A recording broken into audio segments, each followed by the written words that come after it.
안녕하세요 여러분, 남은지입니다. 여러분, 지난번 영상에서 말씀했던 것처럼 잘 쉬고 오셨나요? 이제 본격적으로 2차 스터디 운영을 시작하실 텐데, 오늘은 과목별 세부 준비 방법보다는 큰 흐름에서 어떻게 운영하면 좋을지 말씀드리려고 해요. 저도 사실 2차 스터디 초창기 때는 너무 과목도 많고 처음이다 보니까 많이 혼란스러웠거든요. 여러분은 시행착오를 덜 겪으시길 바라면서 시작해보겠습니다. 우선 제 점수부터 말씀드릴게요. 저는 과정하는 8.5점, 수업 실현은 39.6점, 심층 면접은 40점 만점을 받았고요. 영어 면접 및 영어 실현은 8.53점으로 총 96.63점으로 합격했어요. 근데 이게 사실 영어 점수는 소수점이 약간 틀릴 수도 있는 게 옛날에 찍어놓은 사진을 제가 삭제를 했는지 어땠는지 그 화질이 다운이 안 되는 거예요. 그래서 정확한 점수를 확인하지 못했는데 뭔가 숫자의 실루엣이 8.53점이라서 대략 그 정도로 알아주시면 될 것 같아요. 오늘 영상 순서로는 임용고시 2차 구성, 그리고 잊지 말아야 할 3가지, 그리고 2차 스터디에서 공통적으로 적용되는 사항들, 그다음에 2차 스터디 시간표, 그리고 2차 준비 꿀팁, 이렇게 말씀드려보겠습니다. 제가 봤던 2021 시험 기준으로 말씀드리면 과목 크게 4개가 있어요. 수업 실현, 심층 면접, 교사학습 과정안, 영어 수업 실현 및 영어 면접, 이렇게 있고요. 제가 시험을 봤을 때는 코로나 때문에 이전에는 총 3일에 걸쳐서 시험을 봤는데 저는 이틀에 걸쳐서 시험을 봤어요. 그래서 첫째 날에는 수업 실현 및 심층 면접 이렇게 2과목을 봤고, 둘째 날에는 교사학습 과정안이랑 영어 수업 실현 및 영어 면접을 봤습니다. 점수 비중은 수업 실현이랑 심층 면접이 40점, 40점으로 가장 크고요. 수업 과정안 10점, 그다음에 영어 면접 및 영어 수업 실현 합쳐서 10점, 이렇게 점수가 구성이 되어 있어요. 그래서 최종 점수를 산출할 때는 1차에서 봤던 교직 논술이랑 교육과정 점수, 그 다음에 2차 점수, 100점 만점 점수, 이렇게 합쳐서 점수가 나가게 됩니다. 그러니까 혹시 지역가산점을 받아서 1차를 합격하신 분들에게는 2차의 경우는 살짝 불리하다고 볼 수 있어요. 왜냐하면 지역가산점이 최종 점수 산출에는 들어가지 않기 때문에 그렇습니다. 그리고 각 과목마다 이제 시간은 어떻게 되냐면, 수업 실현은 우선 구상 시간 15분을 주고요. 그 다음에 수업 실현을 할 수 있는 10분이 주어집니다. 그리고 자신의 수업에 대한 스스로 하는 피드백 같은 질문이 주어져요. 그래서 그 질문에 대한 답을 5분 동안 즉각적으로 문제를 보고 하는 반성적 성찰이 있습니다. 심층 면접은 구상 시간이 5분이고요. 구상을 한 문제에 대한 답변을 5분 동안 하시고, 즉석에서 문제가 2가지 주어져요. 즉답형이라고 각각 3분씩 이렇게 진행이 됩니다. 그러니까 심층 면접은 구상하는 시간 빼고 이제 내가 면접장에 들어가서 답변을 하게 되는 시간은 11분이 되겠습니다. 2차 시험에서 잊지 말아야 할 것은 바로 조건, 자신감, 운, 이렇게 3가지가 가장 중요해요. 첫 번째 조건은요, 제일 중요합니다. 일단 면접관의 채점 기준이 당연히 조건이에요. 아무리 수업 시간에서 휘황찬란한 노래를 부르고 심층 면접에서 스텝을 막 얘기하더라도 가짓수를 못 채운다던가 시간을 못 맞춘다던가 하는 그런 조건을 맞추지 못하면 치명적인 감정 요인이거든요. 그래서 그런 것들보다는 우선 조건부터, 기본부터 충실히 채우는 것이 가장 중요합니다. 두 번째는 자신감인데요. 제 영상에서도 종종 등장했던 저의 교대 면접 9 과외쌤 기억나시나요? 그 언니가 남긴 명언이 있는데 뭐냐면, 개소리도 그럴듯하게 해라. 저는 이게 되게 인상 깊게 나왔던 게, 진짜 헛소리를 하라는 게 아니라 면접을 보거나 수업 시간을 할 때 너무 떨리면 헛소리를 할 수가 있어요. 그런데 그런 헛소리를 하더라도 자신감 있게 뱉으면 면접관 입장에서는 좀 이상한데 그런가? 하고 그냥 넘어갈 수도 있는 부분이거든요. 아무래도 면접관은 이제 몇십 명의 그런 수험생의 비슷한 수업 시험과 비슷한 심층 면접 답안을 듣게 될 거기 때문에 지치기 마련이에요. 그런데 만약에 내가 답변을 하는데 주저한다, 그런 면접관 입장에서도 지금 저 선생이 굉장히 자신 없는 답안을 이야기하고 있구나, 뭔가 앞뒤가 안 맞는 말을 하고 있구나라는 걸 금방 눈치채게 되거든요. 그냥 시험장에 갈 때는 무조건 내가 말하는 게 다 정답이다라는 마인드셋으로 하는 게 가장 좋고, 연습할 때도 마찬가지로 그런 자세로 연습을 해야, 그런 뻔뻔함도 연습을 해야 좀 몸에 있지 않을까요? 짠! 제가 학원에서 찍다가 이제 시간이 없어서 일을 하고, 또 제가 퇴근하고 약속이 있어서 약속 갔다가 새벽에 집에 와서 다시 찍고 있습니다. 빨리 올려야 되니까요. 아무튼 시험에서 중요한 거 마지막 세 번째는 운이에요.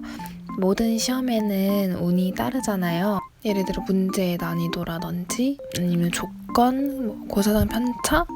물론 이건 굉장히 안 좋은 거지만 이런 것들은 내가 컨트롤할 수 없는 부분이기 때문에 다양한 경우의 수를 연습하는 게 가장 좋아요. 제 스터디원의 경험을 빌리자면 이 언니는 수업 시간을 하다가 갑자기 중간에 학교 수희 아저씨가 들어오신 거예요. 갑자기 시계를 고쳐야 한다면서? 그래서 이렇게 다 면접관이랑 언니까지 벙쪄가지고 한 10초를 그냥 날렸다는 거예요. 근데 수업 시간에서 진짜 1초 1초가 되게 소중한데 10초를 날려버린 그런 아찔한 순간이 있었다고 합니다. 물론 다행히 언니는 저와 함께 같이 합격을 했지만 아무튼 그런 돌발 상황이 언제든 발생할 수 있고 이런 운적인 부분도 되게 크게 따라줘야 하는 것 같아요. 그러니까 이제 여러분이 이런 예측 불허의 상황 때문에 떨어지는 일이 없게끔 다양한 경우의 수를 미리 좀 대비를 해두는 게 좋지 않을까 생각합니다. 자, 이제 모든 과목에서 좀 공통사항을 말씀드리자면 기출부터 꼭 푸셨으면 좋겠어요. 저의 스터디 경우에는 좀 최근 기출을 아끼고 싶다는 스터디원들의 의견에 의해서 가장 최신의 1, 2개년 그 기출을 빼고 오래전 기출부터 이렇게 차례대로 풀어왔었어요. 근데 사실 시험의 최신 경향을 반영한 건 가장 최근 기출일 테니까 그냥 최근 기출부터 풀면서 이런 문제들이 나오는구나 라는 걸 좀 알아두시는 게 좋은 것 같아요. 왜냐면 이제 그 당시 스터디원들의 의견은 이걸 아껴두고 이제 좋은 문제니까 아껴두고 시험 막바지에 가서 풀자, 아니면은 지금 미리 이렇게 스포를 당해버리면 그때 가서 한 번 더 하고 싶을 때 이미 문제를 알고 있으니까 이걸 이제 소모한다고 생각을 하는데, 사실 이제 2차 스터디 기간이 꽤 길잖아요. 이 기간 동안 정말 수많은 연습 문제를 풀기 때문에 사실 스터디 초반에 했던 수업 실험 문제나 심층 면접 문제가 잘 기억이 나지 않고 뭐라고 내가 답을 했는지도 기억이 잘 안 나요. 그리고 그때 가면은 자기가 만든 만능틀이 어느 정도 숙지가 되어 있기 때문에 그런 만능틀에 맞춰서 대답하는 방식이 또 달라지기 때문에 굳이 최신 기출을 꽁꽁 아껴둘 필요는 없는 것 같아요. 그래서 그냥 최근 기출부터 풀어가면서 이런 식으로 나오는구나 라는 걸 좀 터득하셨으면 좋겠어요. 이제 스터디를 시작할 때 가장 효율적인 시간표가 고민이 많이 되실 것 같아요. 그래서 일단은 설명하기가 되게 복잡해서 먼저 이렇게 사진을 띄워보겠습니다. 이렇게 저희는 이런 시간표로 스터디를 운영했어요. 그러니까 저도 1차 발표 전까지는 4명이서 스터디를 했고 그 이후에는 3명이서 했기 때문에 4명이서 했던 경우랑 3명이서 했던 경우 두 경우 다 이제 시간표가 있어요. 일단 두 경우 다 오자마자 과정한 피드백을 먼저 했고 그 다음 신층 면접, 그 다음 수업 실현 이런 식으로 순서가 진행이 되었어요.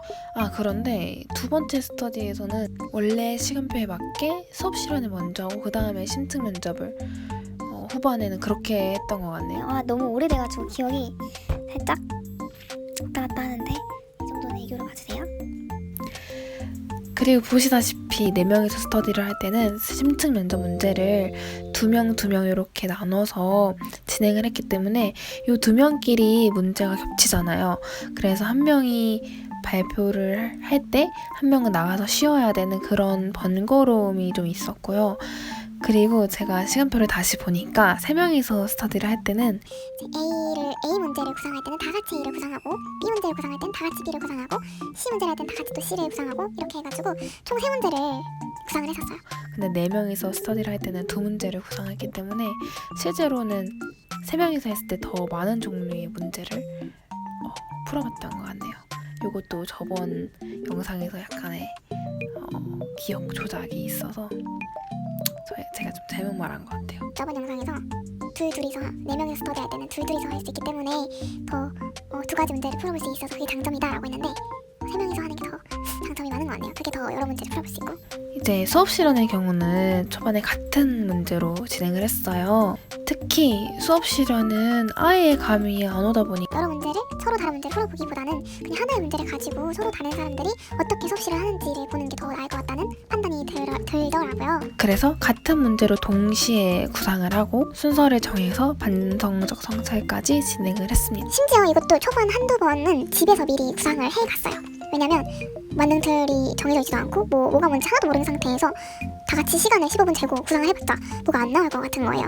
그래서 일단은 각자 집에서 만능들도 좀 수정해보고 그거에 맞게 소프트 구상을 해와서 발표를 해보자. 약간 이렇게 이야기가 되었습니다.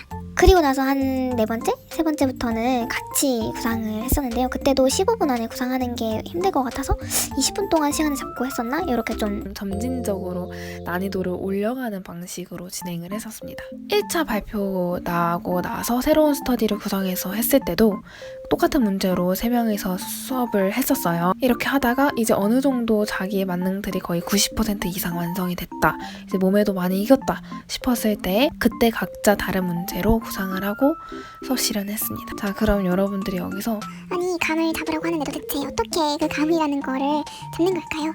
라고 물어보실 수 있을 것 같아요. 일단은 유튜브에서 복귀 영상을 좀 많이 찾아보셨으면 좋겠어요. 왜냐면 이게 문제나 이런 하이패스 같은 데 나오는 모범 답안만 가지고는 도대체 이게 현장에서는 어떻게 답안이 이루어진 건지를 잘 감이 안 오잖아요. 그러니까 실제로 어떤 식으로 답변이 이루어지는지를 복귀 영상을 통해 찾아보면 도움이 많이 됩니다. 그리고 이제 선배들한테 받은 만능들 자료가 정말 많을 거예요.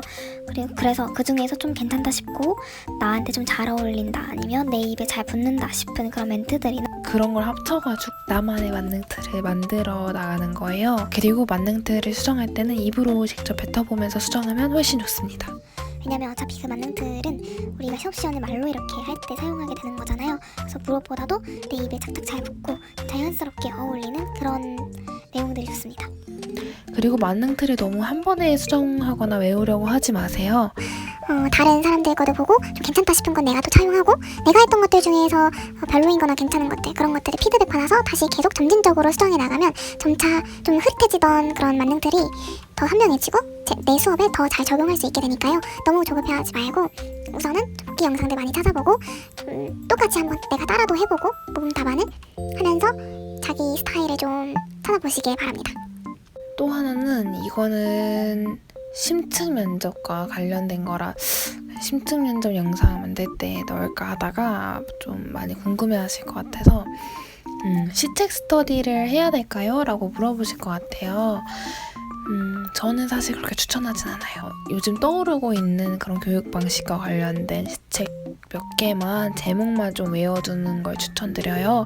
굳이 막 청킹처럼 무슨 안전교육에는 뭐뭐뭐뭐가 있다 막 이렇게 청킹처럼 하지 않아도 다른 스터디원들이 심층 면접할 때 써먹었던 시책 그리고 내가 심층 면접 답변을 할 때 좀 자주 쓰는 시책 그런 것들이 있어요. 그런 것들만 좀 많이 쌓여도 저절로 그냥 시책 이름을 외우게 되더라고요. 그리고 그 시책이 구체적으로 어떤 방식으로 운영되어 가는지 그런 것도 외울 필요가 없어요. 사실 시책을 쓰는 이유는 답변을 할 때 예를 들어서 이렇게 이거 지금 제가 작년 시책 뽑아온 건데 예를 들어서 기초 최근 들어서 비대면 수업이 많아지고 그래서 대두되는 기초 학력 증진과 관련된 문제가 있다. 이걸 어떻게 해결하면 좋겠냐? 라는 질문이 나왔을 때 외부 기관과 협력하여 해결하겠습니다. 라는 걸 큰 대전제로 설명을 하면서 예를 들어 현재 서울시 교육청에서 시행하고 있는 서울학습도움센터 와 연계하여 진행할 수 있습니다. 뭐 이런 식으로 그냥 예시의 MSG 정도를 쳐주는 그런 느낌이거든요. 나 그냥 서울시 교육에 대해서 좀 관심이 많고 이런 걸 알고 있다라는 걸 뽐내는 거니까 물론 그런 어필을 하는 것도 중요하죠. 그러나 시책이 먼저는 아니라는 거. 그러니까 배보다 배꼽이 더 커지는 상황이 발생하지 않게 너무 스트레스 받지 않는 선에서 시책을 봐두는 걸 추천드립니다. 저도 사실 시책 스터디 했었거든요. 전 좀 스트레스였어요. 그것도 막 1차 때처럼 와우 저 사람은 다 외웠는데 난 잘 못 외우고 막 이런 스트레스가 은근 생기더라고요. 그런데 도움이 되는지는 딱히 잘 모르겠고 후반 스터디에서는 시책 스터디 같은 건 따로 하지 않았고 충분히 괜찮았습니다. 그 다음으로 궁금해할 것 같은 건 만능 틀을 스터디원들과 공동 제작해야 하나요? 이건 각자 성향 차이가 아닐까요? 막 스터디원들끼리 우린 운명 공동체라는 의식이 막 으쌰으쌰 발동해가지고 만들 수도 있겠지만 그러면 역할 분담의 문제도 있고 각자 성향도 다르다 보니까 굳이 그러지 마시고 각자 만능 틀을 좀 만들어 놓고 서로 차용할 건 차용해 가면서 그렇게 완성해 나가는 편이 훨씬 효율적인 것 같아요. 저도 그렇게 했었고 그래서 스터디원들끼리 만능 틀이 다 똑같지는 않았어요. 이번에는 이런저런 꿀팁들을 알려드릴게요. 점점 영상이 말이 대충 하는 것 같은데 절대 그런 건 아니고. 첫 번째는 바로 녹화입니다. 사실 뭐 녹화가 엄청 중요하고 너무너무 도움이 되고 그런 방법은 아닌데 사실 저도 찍어놓고 안 본 게 태반이긴 해요. 근데 찍어놓고 보면은 확실히 뭐 시선 처리라든지 나의 습관적인 어투라든지 제스처라든지 이런 것들이 너무 적나라하게 잘 보이기 때문에 내가 모르던 나의 그런 발표 습관을 알 수가 있어요. 특히 이런 것들을 남이 말해주는 것보다는 내가 직접 보면 훨씬 현타도 쉽게 느낄 수 있기 때문에 더 잘 고칠 수 있을 겁니다. 그래서 저도 뭐 매번 보진 않았지만 매번 찍기는 했어요. 네. 두 번째 꿀팁은 바로 타이머입니다. 2차 시험의 생명 바로 조건입니다. 그 중에서도 시간은 매우 중요하죠. 그렇기 때문에 꼭 이제 알람 소리가 아주 큰 그런 타이머 하나 구매하셔서 사용하시면 좋더라고요. 저는 스터디원 언니가 아이스크림인가? 그 교사분들이 쓰는 쇼핑몰에서 타이머를 하나 사셔가지고 아주 요긴하게 잘 썼습니다. 세 번째로 꿀팁은 카페를 운영하는 거예요. 이거 되게 좋은 꿀팁인데 서로 자료를 공유할 수 있는 카페를 하나 만드세요. 저희는 거기에 과정한 심층 면접, 수업 실현, 영어 면접, 영어 수업 실현, 배경 지식, 시사 항목들을 이렇게 만들어 놨어요. 메뉴에 이렇게 보여드릴게요. 짠! 제가 주인으로 있었던 카페인데 바로 합격 보장 카페입니다. 합격 보장. 과정한 항목은 주로 피드백할 때 되게 잘 사용했어요. 나중에 가서는 만나서 피드백하는 것도 되게 시간이 아깝더라고요. 그래서 각자 숙제처럼 집에서 써서 올리자. 그러면은 댓글로 피드백하고 이런 식으로 잘 활용을 했고 영어를 포함한 수업 시간은 만능 틀을 공유하고 수정할 때 유용하게 사용했습니다. 그리고 심층 면접이랑 영어 면접은 각 유형별로 어떤 답변을 하면 좋은지 그것도 약간의 이제 만능 틀 비슷한 거긴 한데 내용 정리 위주로 예를 들어 학습 격차에 대한 질문이 나온다면 이런 첫 번째 이런 거, 두 번째 이런 거, 세 번째 이런 거 뭐 이런 식으로 올린다든지 그렇게 활용을 했습니다. 영어 면접도 마찬가지로 게임 활동에 잘 참여를 하지 않으려는 학생은 어떻게 지도를 할 것인가 이런 거 유형화 시켜가지고 답변을 미리 만들어 놓는 그런 용도로 활용을 했습니다. 좀 배경 지식 칸에는 온라인 수업이라든지 뭐 혁신 교육 아니면 민주시민 교육, 뭐 안전 교육 이런 카테고리를 나눠가지고 그런 걸 큰 항목으로 적어놓고 유튜브에서 본 내용 아니면 뭐 최근 교육 뉴스라든지 아니면 조희연 교육감이 말했던 그런 내용이라든지 그런 것들을 뭐 복사해서 그냥 올려놓기도 하고 각자 자기가 찾아보는 자료들을 거기다가 올려놓았습니다. 마지막으로 이거 정말 요청해드리고 싶은 건데 짠! 이게 뭐냐면 구상지 겸 메모지? 좀 피드백 종이? 이런 건데 요거는 저희 스터디원 언니가 만들었던 거예요. 이렇게 D26이랑 D25가 이렇게 종이가 두 장 다 있길래 한번 보여드리려고 해요. 그래서 이 종이는 앞뒷면으로 되어 있어서 이렇게 심층 면접 구상형 그리고 즉답형 간 근데 이걸 또 내 답변이랑 스터디원 답변으로 또 나누셨어요. 그리고 구상형의 스터디원 답변까지 적을 수 있게 했고 밑에는 수업 실현 칸이 있어요. 이건 나중에 수업 실현 영상에서 자세히 다루겠지만 이런 항목들을 정리를 해놔야 돼요. 구상지에. 그래서 이렇게 언니가 적어놨고 수업 실현은 쓸 게 많아가지고 이렇게 칸 2개로 이용할 수 있게 만들어놨어요. 그리고 칸은 영어 버전이에요. 영어 수업 실현 칸 요만큼.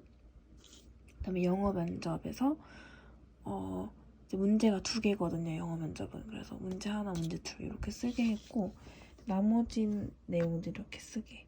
그다음 여기는 또 영어 면접 스터디원 답변 하나 둘 이렇게 쓰게 해놨습니다. 마지막에는 이렇게 스터디 정리하고 지도 안 쓰고 카페 뭐 글 스크랩하거나 하는 그런 정리 3개씩이라고 했는데 3개씩은 좀 부담스러워서 제가 1개로 바꿨네요. 그리고 시책은 한 파트씩 뭐 복습하고 이렇게.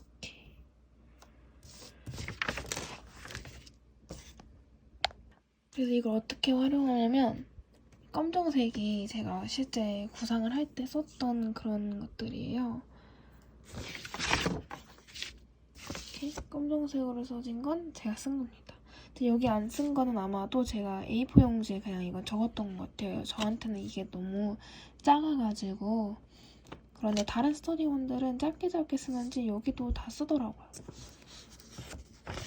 이런 형광펜 표시 이런 것들은 이제 새로 피드백 받은 거 이렇게 하면 좋을 것 같다라고 기억으로는 그 스터디원이 했던 거를 적어놓았던 것 같아요. 제가 구상했던 종이 위에다가 피드백을 반영해서 표시를 해놓으니까 훨씬 편하더라고요. 나의 치열했던 흔적 안 버리기 잘했어. 사실 수업 실현이랑 심층 면접이랑 뭐 영어 면접 전부 다 구상하는 종이가 필요하잖아요. 근데 이제 구상지를 한 번 쓰면 뭐 버리게 되거나 아니면 여러 장이 모이니까 관리가 힘들고 이랬는데 구상지를 한 장에 딱 정리를 해놓으니까 복습할 때 너무 편하더라고요.